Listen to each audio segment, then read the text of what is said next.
Hello and welcome to my first video on integrating microcontrollers and 3D printing. I am 3D Hack and thanks for watching. For this first video, I'm going to show how you can modify pre-existing 3D models inside of TinkerCAD. I have provided the link to this model in the comments section below. Be sure to download it and follow along as we get ready to integrate. This model is a modified benchy reminiscent of a World War II aircraft carrier. First, we're going to get rid of that smokestack, so grab the workplane tool and click on the top of the cabin.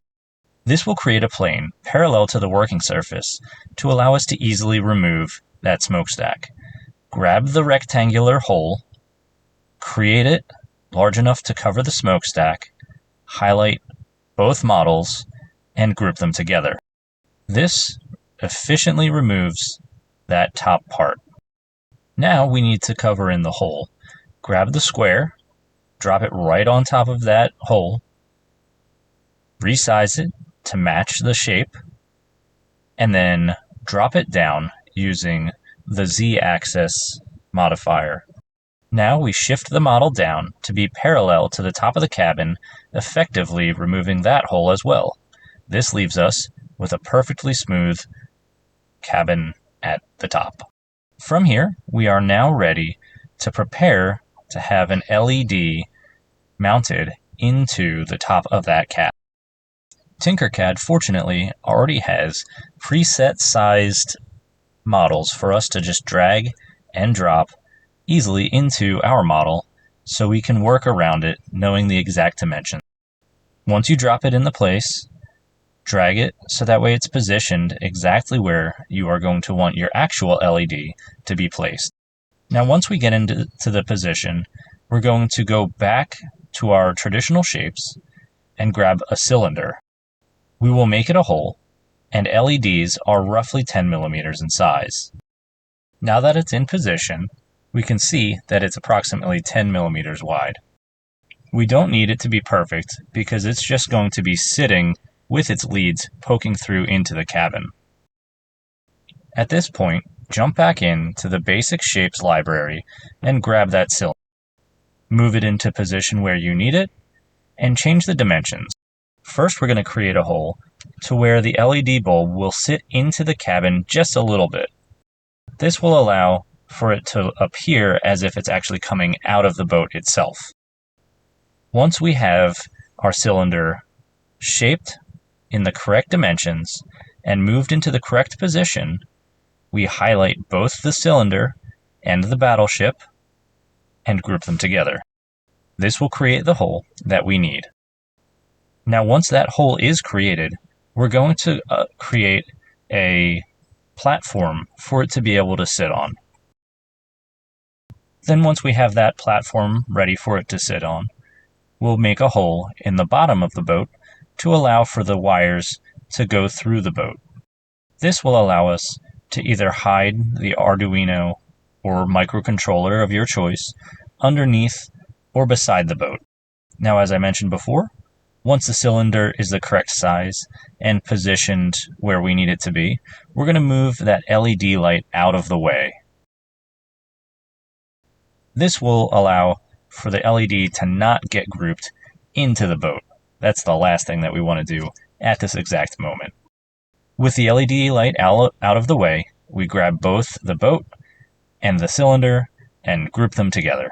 You do this by holding in Shift and clicking on both of the objects. You can see now that we have the hole in order to fit the LED. Next, we grab a square and put it right at the top of that cabin. This is the platform that I was talking about for the actual bulb to sit on. In order to keep the good look of the benchy's cab, we're going to make this platform rather thin. So we'll drop it down to between 0.4 or 0.6 millimeters. This will allow for our 3D printer to actually print a platform going across that hole and not have it fail. Anything smaller won't be enough layers. Again, once it is in the correct size and the correct position, grab both the platform and the boat and group them together. Now we need to create a hole in order for the leads to go from the top of that platform all the way down into the cab. We don't want this hole to be too big because we still need the LED light to be able to sit on top of it. So grab your hole square, resize it to the approximate width of the leads. As you can see, I've reshaped it, I've re-angled it so it follows the leads of the model LED provided to us by TinkerCAD.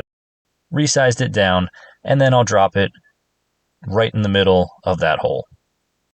Again, once that hole square is in the correct position and is the correct size, select both the boat and the model and group it together. Once that is complete, the last step we have to do is have a place in order to run the wires through the bottom of the boat. Now from here, I'm going to speed up the rest of my clips as I do some fine-tuning and small adjustments to get this where I want it to be. For the hole in the bottom of the boat, you need to make it large enough for 2 jumper wires to be able to fit through. So make it approximately the same size as the leads with a little bit of extra room.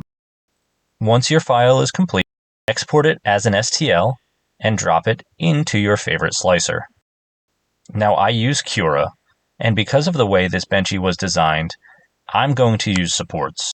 This will be one of the first models that I've print on my Ender 3 Pro with the Sprite Extruder upgrade. I'm also using this to dial in some of my overhang settings. But for the sake of getting on to the second video, I'm using supports to make sure this prints correctly and I don't have any hiccups. Thanks for watching along. If you have any questions, feel free to drop them in the comments below, and I'll do my best to respond or make another video clarifying any things that you have to ask about. In the next video, I'll be showing you how to code using Arduino's IDE and export it to the LED on the microcontroller. Thanks for watching.